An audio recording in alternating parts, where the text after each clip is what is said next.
So இதில் வந்து உங்களோட ஒத்துழைப்பு மிக மிக தேவை. அதை தாண்டி என்ன அப்படின்னா, இப்போ வந்து அத்தனை பிரச்சனையும் தற்காலிகமானது.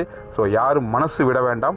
எதுவாக இருந்தாலும் நம்ம பார்த்துக்கலாம். ஸோ கொஞ்சம் தாமதம் ஆகலாம் நம்ம ரீஸ்டார்ட் பண்ணுறதுக்கு. ஏன்னா ஒரு 1 or 2 months வந்து இந்த வழக்கெல்லாம் இருக்கிறனால இதெல்லாம் முடிச்சுட்டு வந்தால் நான் ஸ்டார்ட் பண்ணுற மாதிரி இருக்கும். பட் என்னவாக இருந்தாலும் சரி, நம்பிக்கையோடு காத்துருங்க. எந்த விதத்துலையும் மனசும் தளர வேண்டாம். ஏன்னா நான் ஒரு முடிவோடு தான் வந்திருக்கேன். நான் மக்களுக்காக தான் நம்ம நிறுவனம் நடத்தியிருக்கோம். ஸோ மக்களுக்கு என்னவோ அதை முன்னால் செய்ய நம்ம தயாராகிறோம். ஸோ மக்களாக இருக்கிற அத்தனை பேருமே இன்றைக்கி வந்து ஆதரவு கொடுத்துருக்கீங்க. உங்கள் ஆதரவை தலைவணங்கி நான் வந்து சிறந்தாழ்ந்து உங்கள் பாதங்கள் தொட்டு ஏற்றுக்கிறேன். ஸோ இந்த விஷயத்தை மிகச்சிறப்பாக கையாண்டு வேறு லெவலில் கம்பேக் கொடுத்து நம்ம என்ன நினைக்கிறோமோ அதை கண்டிப்பாக சாதிச்சு காமிப்போம். அதை தாண்டி இது வரைக்கும் என்னோட தோளோடு leaders, authority board members, zonal directors, இப்படி பலவிதமான அடுக்கில் இருக்கக்கூடிய என்னுடைய நிர்வாக கூட்டம் மிகச்சிறந்த முறை சப்போர்ட் பண்ணியிருக்குது.